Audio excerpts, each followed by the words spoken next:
और गाइस, क्या हालचाल। जैसा कि हमने देखा, पिलअप गैंग की वजह से जी सॉर्ड टूट जाती है, जिसकी वजह से ज़ाइकोर आज़ाद हो जाता है। और आज़ाद होने के बाद सबसे पहले ज़ाइकोर अपने फेस के उस निशान को ठीक करता है जो निशान उसे जी सॉर्ड की वजह से आई थी। और फिर ज़ाइकोर पिलअप गैंग को देखकर मन ही मन कहता है, मुझे आज़ाद करना इतना आसान था कि इन बच्चों की वजह से मैं आज़ाद हो गया, और अब मुझे पता है कि मुझे क्या करना है, और फिर मैं एक ऐसा फैसला लूंगा जो मैं हमेशा से चाहता था। और मन ही मन इतना कहने के बाद ज़ाइकोर वहाँ पर आगे कहता है, मैं आ रहा हूँ। और इतना कहते ही ज़ाइकोर पलक झपकते ही अर्थ पर से चला जाता है। और जैसे ही वहाँ से ज़ाइकोर चला जाता है, उसके तुरंत बाद ही पिक्लो वहाँ पर आ जाता है और कहता है, ज़ाइकोर कहाँ पर है? मुझे उसकी एनर्जी महसूस हुई थी। और पिक्लो वहाँ आकर इतना कहता ही है कि तभी बुल्मा भागते हुए लैब की तरफ आकर कहती है, नहीं, जी सॉर्ड टूटी हुई है, इसका मतलब ज़ाइकोर आज़ाद हो गया है। पिक्लो, क्या तुमने ज़ाइकोर को देखा? और इतना कहने के बाद बुल्मा गोहान को कॉल लगाकर सब कुछ बता देती है, जिसके तुरंत बाद गोहान भी वहाँ पर पहुँच जाता है। और टूटी हुई जी सॉर्ड को देखकर गोहान कहता है, नहीं, ये तो बहुत बुरा हुआ। जल्दी बुल्मा, डैड और वेजिटा से कांटेक्ट करने की कोशिश करो, क्योंकि ज़ाइकोर इतना ज़्यादा ताकतवर है कि ज़ाइकोर को हराने के लिए डैड और वेजिटा का फ्यूजन लगा था। और इसीलिए इसमें कोई शक नहीं कि मेरी अल्ट्रा बीस्ट 3 फॉर्म भी कहीं ना कहीं ज़ाइकोर के सामने कमज़ोर है। और गोहान के इतना कहते ही पिक्लो कहता है, कहीं ना कहीं नहीं गोहान, बल्कि तुम्हारी अल्ट्रा बीच 3 फॉर्म ज़ाइकोर की ताकतों के सामने कमज़ोर है। और फिलहाल मुझे ज़ाइकोर की वो एनर्जी अर्थ पर बिल्कुल महसूस नहीं हो रही है, जिसका मतलब ये है कि वो अर्थ पर नहीं है। और पिक्लो की इस बात पर गोहान कहता है, पिक्लो, तुम्हारे कहने का मतलब क्या है? क्या तुम ज़ाइकोर के आने का इंतज़ार कर रहे हो? और गोहान की इस बात पर पिक्लो कुछ कह पाता कि तभी बुल्मा कहती है, अरे नहीं, विस के दिए हुए कम्युनिकेटर में पहली बार ऐसा दिखा रहा है। देखो क्या दिखा रहा है, डिसकनेक्टेड, जिसका मतलब यह है कि अब इस कम्युनिकेटर से विस से बात किया ही नहीं जा सकता। और अब हमारे पास सिर्फ एक ही तरीका है, और वो ये है कि अच्छे अच्छे खानों का लालच देकर यहाँ से चिल्लाकर उन्हें बुलाना होगा, जिस तरह मैंने पिछली बार आइसक्रीम का लालच देकर उन्हें यहाँ पर बुलाया था। तो गाइस, जैसा कि हमें पता है, गोकू के अब तक के सबसे ताकतवर कामेहामेहा की वजह से विस की स्टाफ टूट चुकी है, और यही वो वजह है कि विस का दिया हुआ कम्युनिकेटर विस की स्टाफ से डिस्कनेक्ट हो चुका है। और बुल्मा के इतना कहते ही पिक्लो कहता है, बुल्मा, तुम अपनी कोशिशों को जारी रखना, फिलहाल मैं ज़ाइकोर को हरा सकता हूँ अगर गोहान मेरे साथ हो तो।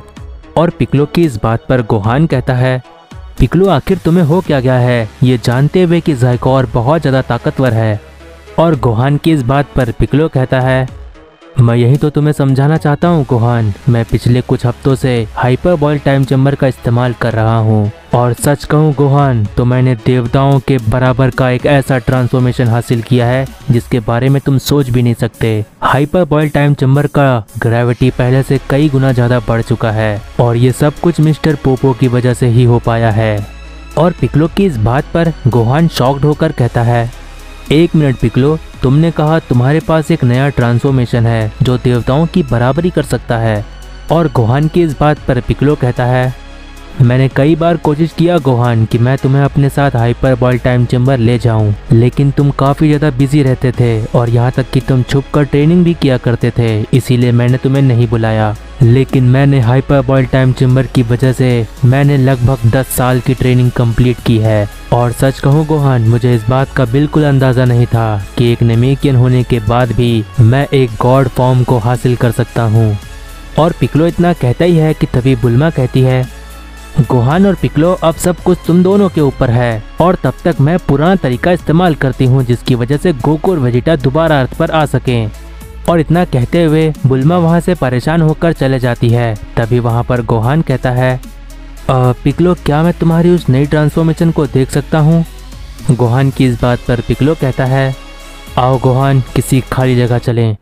और पिक्लो के इतना कहने के बाद पिक्लो और गोहान एक खाली जगह पर पहुंच जाते हैं, और फिर पिक्लो अपनी ताकत को बहुत ज़्यादा बढ़ाने लगता है। और पिक्लो की इस बढ़ती हुई ताकत को देखकर गोहान पिक्लो की ताकत को महसूस करते हुए कहता है, तुम्हारी ये बढ़ती हुई ताकत तो मुझे बिल्कुल वैसे ही महसूस हो रही है जैसे डैड या वेजिटा ट्रांसफॉर्म होते हैं। और गोहान इतना कहता ही है कि तभी हम देखते हैं कि पिकलो अपनी फाइनल फॉर्म में ट्रांसफॉर्म हो चुका होता है। और फिर पिकलो अपनी फाइनल फॉर्म में आकर गोहान से कहता है, देखो गोहान, मैं अपने इस नए रूप को बुलाता हूँ सुपर नेमेकियन गॉड। और पिकलो द सुपर नेमेकियन गॉड इतना कहता ही है कि तभी हमें यूनिवर्स 6 का सीन दिखाया जाता है, जहाँ पर हम देखते हैं कि वेजिटा चांपा के सामने बार बार लड़ाई के प्रस्ताव को रखता है, लेकिन चांपा कहता है, मुझे बेवकूफ़ समझ रखा है क्या? मैं अच्छी तरह से जानता हूँ कि तुम दोनों कोई आम मॉर्टल नहीं रहे हो। मैंने वाडोस की स्टाफ की मदद से तुम दोनों को देखा है। तुम दोनों इतने दिनों से सभी मल्टीवर्स के देवताओं को हराते हुए आए हो, और तुम दोनों की इसी बहादुरी की वजह से वेजिटा मैं तुम्हें एडवांस में जीत दे रहा हूँ। और चांपा की इस बात पर वेजिटा कहता है, लॉर्ड चांपा, मुझे और कैकरोट को काफी अच्छी तरह से पता था कि मल्टीवर्स का कोई भी देवता हम दोनों के सामने टिक नहीं सकता, लेकिन फिर भी हम दोनों ने पूरे मल्टीवर्स के सभी देवताओं को लड़ाई की चुनौती दी, और वो भी इसीलिए ताकि हम अपनी ताकतों का अंदाजा लगा सकें। और इससे भी बढ़कर एक वजह और है, और वो ये है कि मल्टीवर्स के सभी देवताओं को हराने के बाद हमारा मकसद देवताओं से भी ज्यादा बड़ा हो। और ये एक बहुत ही बड़ी अचीवमेंट है कि हमने पूरे मल्टीवर्स के सभी देवताओं को हरा दिया, सिवाय महान लॉर्ड पीरस के। और वेजिटा के इतना सब कुछ कहने के बाद चांपा कहता है, एक ज़माना था कि मैं बीरस को काफ़ी बराबर की टक्कर दिया करता था, लेकिन एक विनाश का देवता होने के नाते मुझे अपने खाने पीने और हेल्थ पर ध्यान देना चाहिए था। फिलहाल मैं अपना ध्यान दे रहा हूँ। और चांपा के इतना कहते ही बीरस कहता है, हाँ चांपा, मैं देख सकता हूँ तुम अपने हेल्थ का ध्यान दे रहे हो, जिसकी वजह से तुम्हारा मोटापा पहले से कम दिखाई दे रहा है। और बीरस की इस बात पर चांपा कहता है, अगर मेरा मोटापा इतना ज़्यादा आज नहीं होता तो मैं उस फ्रीजा नाम के मॉर्टल को यहाँ से मार कर भगा देता। और चांपा के मुंह से इस बात को सुनकर गोकू वेजिटा शॉक्ड हो जाते हैं। और बीरस कहता है, क्या कहा तुमने? फ्रीजा? और वो भी यहाँ आया था? अरे हाँ, मैंने तुम लोगों को फ्रीजा के बारे में तो बताया ही नहीं। फ्रीजा यहाँ आया था और सुपर ड्रैगन बॉल्स लेकर चला गया, और विश मांगकर वो मल्टीवर्स के बाहर चला गया। लेकिन चिंता मत करो, हमने ग्रैंड मिनिस्टर को ये सब कुछ बता दिया है।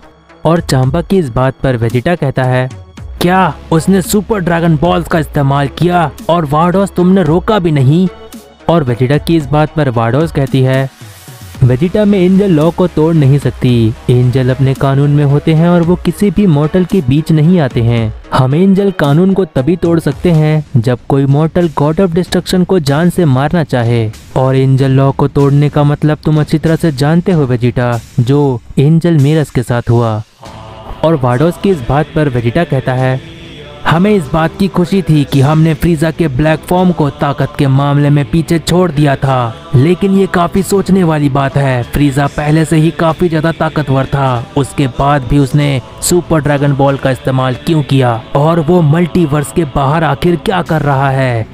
और वेजिटा की इस बात पर गोकू मन ही मन कहता है, मल्टीवर्स के बाहर? ओ हाँ, मुझे याद आया, मैं तो मल्टीवर्स के बाहर यामोशी से टेलीपैथी होकर बात करने वाला था, लेकिन यहाँ मैं इतना ज्यादा बिजी हो गया कि मैं यामोशी से बात करना भूल ही गया। मुझे टाइम निकालकर जल्द से जल्द यामोशी से टेलीपैथी होकर बात करना होगा, क्योंकि मुझे यामोशी से पूछना है कि मेरी ताकतें अब कितनी है कि मैं डेविल सेयन को हरा सकूं। और जहाँ तक मुझे लगता है कि मैं अभी भी इतना ज्यादा ताकतवर नहीं हूँ, और यही वजह है कि यामोशी मुझसे नाराज हो सकता है, क्योंकि उसने मुझसे कहा था कि डेविल सेयन, जो कि एक ईविल सेयन है, उसका आने का समय हो रहा है। और मुझे ये अच्छी तरह से याद है कि उस डेविल सेयन का सामना विश क्या ग्रैंड प्रिस्ट भी नहीं कर सकते। मुझे यामोशी के भविष्यवाणी के मुताबिक यकीन नहीं हो रहा कि उस डेविल सेयन को मैं हराऊंगा।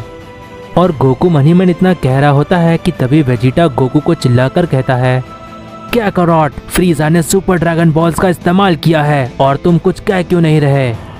और वेजिटा की इस बात पर गोकू अचानक से हकलाते और हिचकिचाते हुए कहता है, हाँ हाँ हाँ, फ्रीजा ना, हाँ वो क्या है कि हम उसे, फ्रीजा को तो हमारे लॉर्ड बीरस ही हरा देंगे।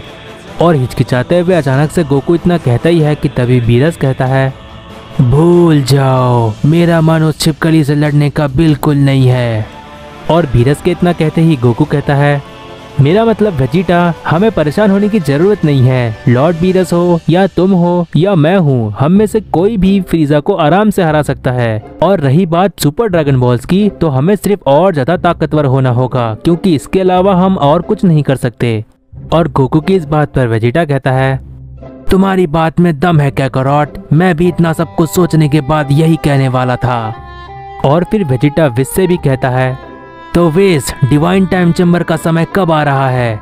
और वेजिटा की इस बात पर विस कहता है, जब तुम चाहो वेजिटा, लेकिन एक दिक्कत है, उस डिवाइन टाइम चेम्बर में सिर्फ एक जन ही जा सकते हैं। मेरे साथ डिवाइन टाइम चेम्बर में या फिर तुम आ सकते हो या फिर गोकू आ सकता है। और विस की इस बात पर गोकू वेजिटा शॉक्ड हो जाते हैं और गोकू कहता है, विस मजाक मत करो, कह दो कि ये झूठ है, मैं वेजिटा के बिना एक अच्छी ट्रेनिंग नहीं कर सकता। और गोकू के इतना कहते ही वेजिटा कहता है, ओए काकारोट, तुम्हारे कहने का मतलब क्या है? तुम नहीं जा रहे, बल्कि मैं जाऊंगा विस के साथ। और वेजिटा की इस बात पर गोकू कहता है, वेजिटा क्यों ना हम कॉइन का इस्तेमाल करें? और गोकू की इस बात पर वेजिटा कहता है, तुम्हारी किस्मत बहुत अच्छी है काकारोट, इसलिए हम कॉइन का इस्तेमाल नहीं करेंगे, बल्कि विस हमें बताएगा कि हम में से कौन जाएगा।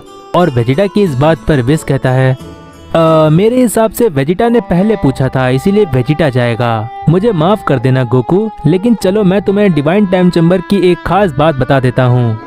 और इतना कहने के बाद विस आगे कहता है, जैसा कि मैंने पहले भी बताया है कि डिवाइन टाइम चेम्बर की ग्रेविटी के सामने कोई भी देवता महारत हासिल नहीं कर पाया है, यहाँ तक कि मेरे प्यारे लॉर्ड बीरस भी नहीं। लेकिन कमाल की बात यह है कि 500 साल पहले डिवाइन टाइम चेम्बर में ही लॉर्ड बीरस ने एक नया ट्रांसफॉर्मेशन हासिल किया था, जिस ट्रांसफॉर्मेशन को तुमने अभी हाल ही में लॉर्ड कुटेला के साथ देखा। लेकिन जैसा कि मैंने कहा, लॉर्ड बीरस भी डिवाइन टाइम चेम्बर में महारत हासिल नहीं कर पाए हैं। उम्मीद करता हूँ कि वेजिटा तुम डिवाइन टाइम चेम्बर की ग्रेविटी के सामने महारत हासिल कर सको। और इतना कहने के बाद विस सभी से आगे कहता है, और अगर मैं बहुत ही आराम से बोलूं तो ये वीडियो अनऑफिशियल गोकू की तरह 18 मिनट की हो सकती है। और विस के इतना कहने के बाद वेजिटा बीरस से कहता है, लॉर्ड बीरस, मुझे आपसे रिवर्स ऑफ हकाई सीखना था, जो कि पूरे मल्टीवर्स में हकाई को रिवर्स करना सिर्फ और सिर्फ आपको ही आता है। लेकिन रिवर्स ऑफ हकाई मैं आपसे डिवाइन टाइम चेम्बर के सफर के बाद सीखूंगा, और साथ ही आपको लड़ाई के लिए चुनौती भी दूंगा।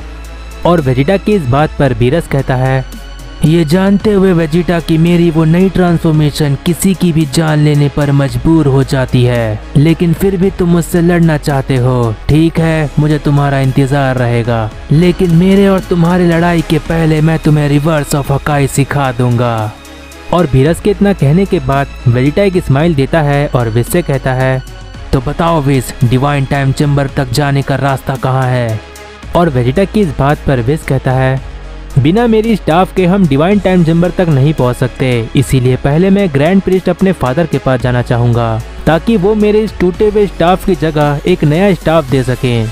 और विस इतना कहता ही है कि तभी वहां पर ग्रैंड प्रीस्ट आ जाता है और सभी से कहता है, यूनिवर्स 7 के सेयन गोकू और यूनिवर्स 7 का सेयन वेजिटा, दोनों ही सेयन्स को ग्रैंड जेनो ने याद किया है। और वहां पर अचानक से ग्रैंड प्रीस्ट को देखकर बीरस और चांपा डर जाते हैं और ग्रैंड प्रीस्ट के सामने जाकर झुक जाते हैं। और फिर गोकू ग्रैंड प्रीस्ट से कहता है, ग्रैंड प्रीस्ट, आपने बताया नहीं हमें क्यों बुलाया गया है? गोकू की इस बात पर ग्रैंड प्रीस्ट कहता है, गोकू, ये एक सरप्राइज है और मुझे लगता है कि जेनोसामा को इंतजार नहीं करवाना चाहिए। चलो चलते हैं यूनिवर्स 7। और इतना कहने के बाद ग्रैंड प्रीस्ट विस, बीरस, गोकू और वेजिटा को चांपा के होम प्लेनेट से लेकर वहां से चला जाता है। और तभी हमें फ्रीजा का सीन दिखाया जाता है, जहां पर हम देखते हैं कि मरनो फ्रीजा को एक पोर्टल के जरिए आखिरी वॉरियर को लाने के लिए भेजा होता है। और जैसा कि हम जानते हैं, मरनो का वो आखिरी वॉरियर जैसे ही मरनो के पास आ जाएगा, एंजल मरनो की एक ताकतवर टीम कंप्लीट हो जाएगी। और जैसे ही मरनो की ये ताकतवर टीम कंप्लीट हो जाएगी, वैसे ही मरनो अपने साथियों के साथ मल्टीवर्स और ग्रैंड प्रीस्ट पर हमला कर देगा। और मैं एक चीज पहले से ही बता दे रहा हूँ, मरनो का जो वो आखिरी साथी है वो मरनो के बराबर ताकत रखता है। तो जैसा कि हम देखते हैं, फ्रीजा उस आखिरी वॉरियर को ढूंढ रहा होता है कि तभी हमें ज़ाइकोर का सीन दिखाया जाता है, जहां पर हम देखते हैं कि ज़ाइकोर एक ऐसी जगह पर आ चुका होता है जिस जगह को हमने इस सीरीज में आज से पहले कभी नहीं देखा। और ज़ाइकोर उस जगह पर आकर कहता है,